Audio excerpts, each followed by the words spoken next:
Hey guys, we're starting a ceramic coating series. We are getting started on this Ram 24 Limited. This thing is beautiful. We're gonna polish it up and protect it with our 6-year professional grade ceramic coating. Okay, so I think this is, yeah, look at this.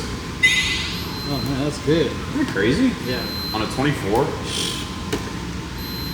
272. Normally it goes down to 100 or something. Yeah. So we have some very light swirls and scratching in this thing.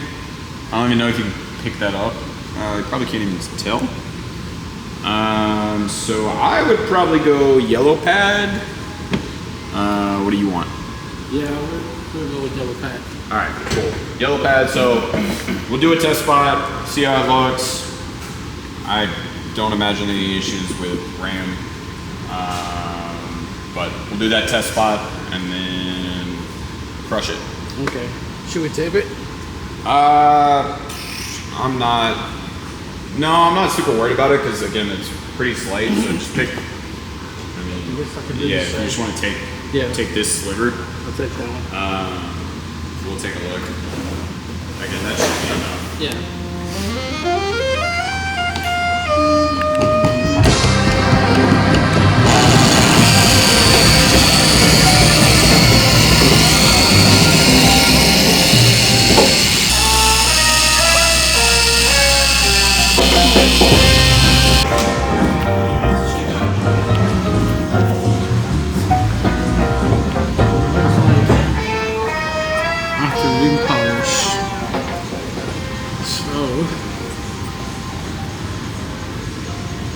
Woo!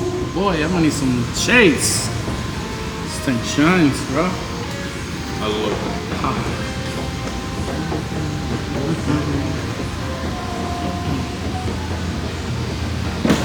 Nice. Yeah. So we're not going for super crazy defect removal.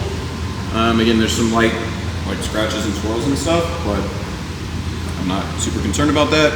You can actually kind of see them still here.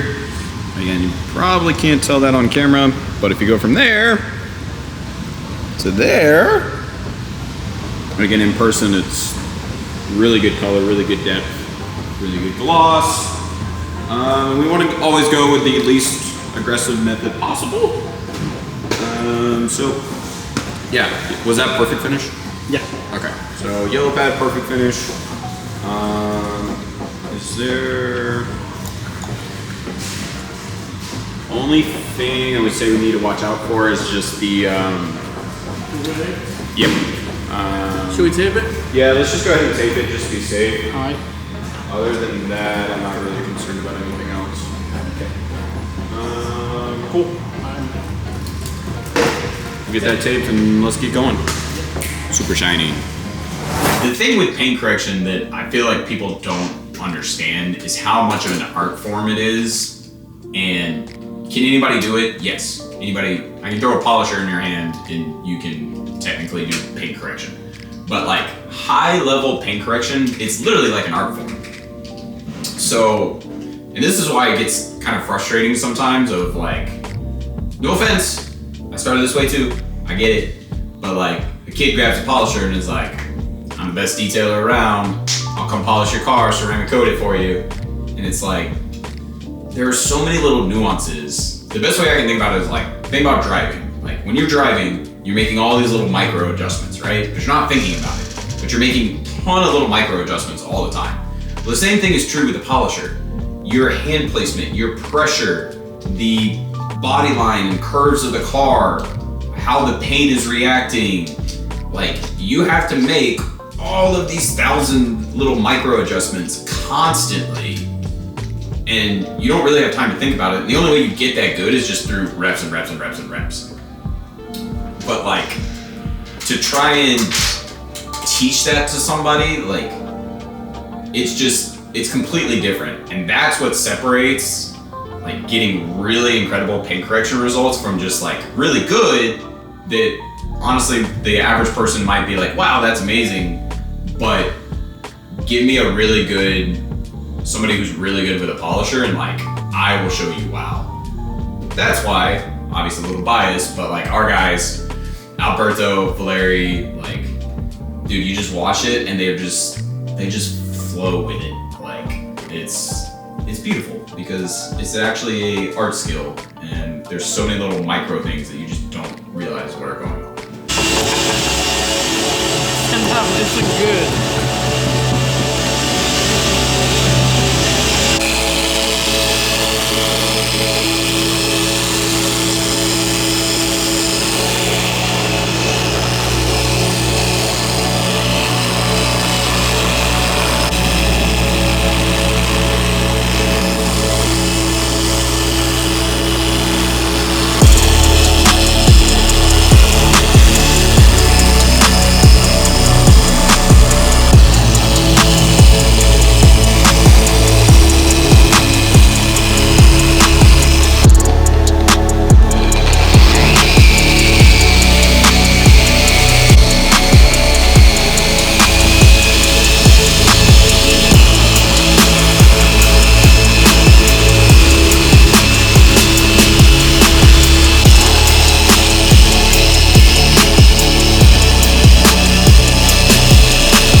You're done with the whole side? What? I didn't stop at all. I just been going Okay. I don't stop like Okay. What happened? Look.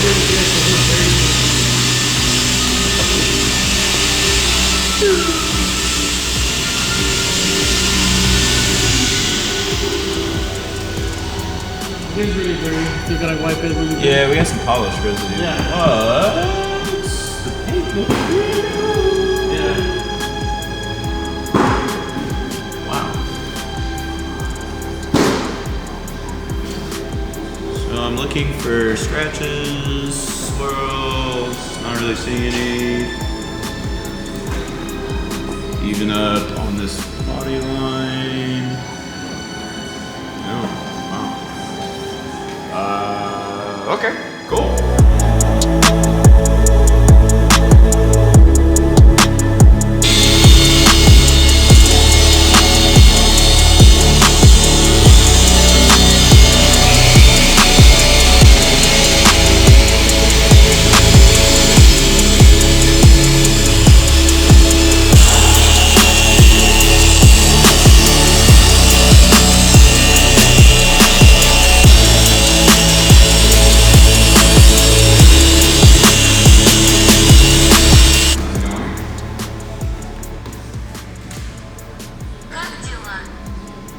Cock-dilla.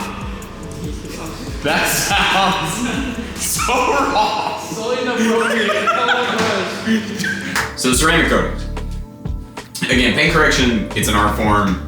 Ceramic coatings, not necessarily. Now, somebody can be good at installing a ceramic coating and somebody can be really bad at installing a ceramic coating. But ceramic coatings are more, can you follow instructions? Now they have to be very precise because your flash times, especially with professional grade coatings like we use, those flash times are so sensitive. Now that just comes with repetition, and a lot of times our guys can do it without even really counting in their head. It's more just kind of a feel thing. But all that being said, it's still a super important thing. Really interesting thing, I'm writing a blog about ceramic coatings. It actually goes all the way back to 1959. Richard Feynman gives this talk at Caltech, says there's plenty of room at the bottom. Basically, that sparks nanotech thinking and development and technology and things like that. Back in a time in 1959 when computers used to take up entire rooms, and now we have something like this computer that has way more power than like the first spaceship had, right? So that leads to nanotech, specifically silica dioxide, SiO2, which is basically what ceramic coatings are made of. It's commonly found in quartz. From there, we actually we start putting it on spaceships because of its high thermal resistance. So we figured out it can resist up to about 2,700 degrees, which is great, especially coming in and out of Earth's atmosphere, help preserve a lot of things. So aerospace industry takes it, then military gets a hold of it, And military, specifically the Navy, really started doing a lot of work with ceramic coatings because they found, especially they can ceramic coat like submarines and anything that gets spends a lot of time in water, and a lot of the salt, acidity, different things that get hit like that. Again, ceramic coatings are awesome at rejecting all that, so they realized, hey, this can preserve a lot of our vehicles and a lot of our machinery, which some of that stuff is crazy expensive, so if you can extend the lifespan even marginally, it's going to be a huge cost-benefit analysis. From there, they actually started ceramic coating gun barrels and things like that. Same thing, just wear and tear. And the fact that it's so tiny, we're dealing with nanoparticles that are literally 1/1000th of a meter. But they last crazy long time. They have incredible thermal capabilities. And then from there, it finally came to the automotive industry, where we had been dyeing with wax for a super long time. And now we have ceramic coatings, and ceramic coatings are awesome. But yes, they do need to be installed properly. They do have to be maintained, but they make your life so much easier at the end of the day, especially if you have a big truck like this thing. Get a ceramic coating on it. It's gonna be super easy to wash, super easy to maintain. It's always gonna look fantastic.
Paint's coated? Yes, sir.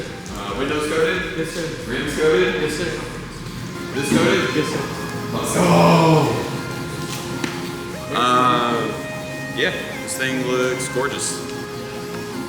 So stay tuned, like, subscribe, and we'll see you next time. Done? Nice. Man says done.